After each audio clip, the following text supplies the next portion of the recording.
اللہ کی صفات کو بندوں میں سمجھتے ہیں، یہ سب سے بڑا ظلم ہے۔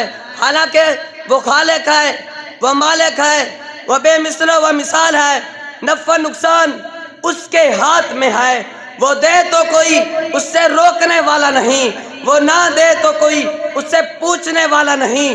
لا مانیا لما آتیتا ولا موتیا لما مناتا ولا ينفع ذا الجد منک الجد۔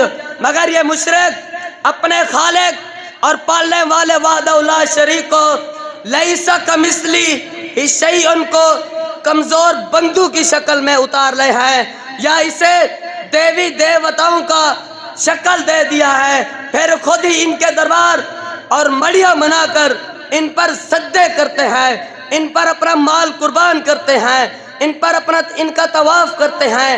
جو اپنے اوپر سے مکھی کو بھی نہ اڑا سکے، مکھی جو چاہے وہ لے جائے، اسے چھین بھی نہ سکے۔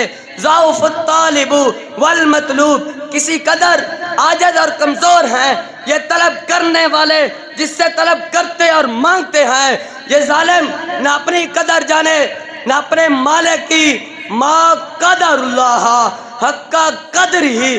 اس ظالم نے تو اپنے پیارے نبی کی بھی قدر نہ جانی، جو دن تو دن راتوں کو جاگ جاگ کر ان کے لیے دعائیں کرتا رہا، اسی مولا خالفین سے اپنی پیشانی زخمی کروائی، دان شہید کروائے، مگر ان ظالموں نے اس کی